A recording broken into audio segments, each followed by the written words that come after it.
Praise lord. దేవాతి దేవునికి వందనాలు. ప్రభు నామమున మీ అందరికీ నా ప్రత్యేకమైన వందనాలు, శుభాలు తెలియజేస్తున్నాను. ఈ దినము కొరకు ఏర్పాటు చేయబడిన దేవుని వాగ్దానము 18వ కీర్తన 19వ వచనము. విశాలమైన స్థలమునకు ఆయన నన్ను తోడుకుని వచ్చెను, నేను ఆయనకు ఇష్టడును గనుక ఆయన నన్ను తప్పించెను.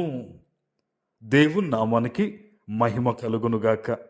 ఈ ఉదయకాల సమయంలో సర్వ సృష్టికర్త అయిన నీ తండ్రి నిన్ను ఆశీర్వదించి గొప్ప వాగ్దానాన్ని నీకు అందిస్తూ ఉన్నారు. హల్లెలూయా. ఈ దినము ఆయన నిన్ను ఎంత ప్రేమిస్తున్నారో ఈ వాగ్దానం ద్వారా ఆయన నీకు తెలియజేస్తూ ఉన్నారు. విశాలమైన స్థలములకు ఆయన నన్ను తోడుకుని వచ్చునని ఆనాడు దావీదు పలుకుతూ ఉన్నారు. ఈరోజు అదే మాటను దేవుడు నీకు ఎందుకు ఇస్తున్నారో తెలుసా? నీ హృదయములో ఎంతో వేదన ఉంది, ఎన్నో ఇబ్బందులు ఉన్నాయి ప్రభు అని కన్నీటితో నువ్వు దేవుని సన్నిధిలో ప్రార్థిస్తూ ఉన్నావు. బహుశా జీవితంలో అన్నీ ఉన్నా కూడా ఇరుకున నలుగుతూ ఉన్నట్టుగా నీ పరిస్థితులు ఉన్నాయి. నిన్ను చూచిన నీ తండ్రి ఈరోజు ఈ వాగ్దానం ద్వారా నీతో మాట్లాడుతూ ఉన్నాడు.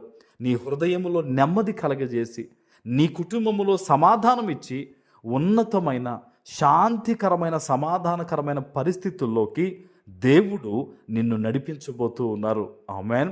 దేవుని సన్నిధిలో విశ్వాసంతో ఈరోజు ఆయనను స్తుతించు. తండ్రి, నువ్వు ఖచ్చితంగా నా స్థితిగతులను మారుస్తున్నావు, మార్చినందుకే నీకు వందనాలని ఈ వాగ్దానం ఎత్తిపెట్టి ప్రార్థన చేస్తూ దేవుణ్ణి స్తుతించు. ఎందుకంటే ఆయన ఒక మాట చెప్పారు, మీరు ప్రార్థన చేసేటప్పుడు వేటిని అడుగుతున్నారో అవి పొంది ఉన్నామని నమ్మి ప్రార్థన చేయమన్నాడు. ఈరోజు బహుశా నీ జీవితంలో నువ్వు అనుకున్నది ఇంకా జరగకపోయి ఉండొచ్చు. ఈ వాగ్దానం ద్వారా దేవుడు నిన్ను బలపరుస్తున్నారు గనక దేవుడు నీ జీవితంలో మేలు చేశారని నమ్మి నువ్వు స్తుతించి ప్రార్థన చేయి. ఏదైతే దేవుడు వాగ్దానం ఇచ్చారో విశాల స్థలములకు నిన్ను నడిపిస్తానని యేసు నామములో అది నీ జీవితంలో నెరవేరబోతూ ఉంది. ఆమేన్. ఇంకొక మాట చూడండి, నేను ఆయనకు ఇష్టడను గనుక ఆయన నన్ను తప్పించెను అని ఆనాడు భక్తుడు అంటూ ఉన్నాడు. ఈరోజు నీవు కూడా ఏ ప్రాంతం నుంచి, ఎక్కడి నుంచి, ఎటువంటి పరిస్థితుల మధ్య దేవుని వాగ్దానాన్ని వింటూ ఉన్నావో ఈరోజు నుంచి తీర్మానం చేసుకో. తండ్రి, నీకు ఇష్టమైన రీతిగా నేను బ్రతుకుతాను, నేను వాక్యము చదువుతాను, నేను ప్రార్థన చేస్తాను, యథార్థంగా నీతిగా జీవించి నా పరిస్థితులు నా చుట్టూ ఎలా ఉన్నా సరే నీకు నచ్చినట్టుగా నేను బ్రతుకుతాను ప్రభు అని ఒక తీర్మానం తీసుకో. దేవుని సేవకునిగా చెప్తున్నాను, నా ప్రభు నీ జీవితంలో ఘనమైన కార్యాలు చేయబోతున్నాడు ఆయన. ఆమేన్. నువ్వు ఊహించలేదు, ఇంత గొప్ప విడుదల నాకు కలిగింది, ఇది కేవలం దేవుని కృపే అని నువ్వు కన్నీటితో దేవుణ్ణి స్తుతించబోయే దినాలు, సంతోషంగా దేవుణ్ణి ఆరాధించే దినాలు నీ జీవితంలో దేవునికి ఇవ్వబోతున్నాడు ప్రియ దేవుని బిడ్డ. హల్లెలూయా. ఇది మానవులు ఇస్తున్న వాగ్దానం కాదు, సజీవుడైన దేవుని వాగ్దానం ఇది. నమ్మి ప్రార్థన చేయి, విశ్వాసంతో ఉండు, దేవుని మీదుట నమ్మకమైన జీవితాన్ని నువ్వు జీవించు. ఈరోజు నువ్వు ఎక్కడి నుంచి ఈ వాగ్దానం వింటున్నావో నా ప్రభు ఆత్మతో నీతో మాట్లాడుతున్నారు.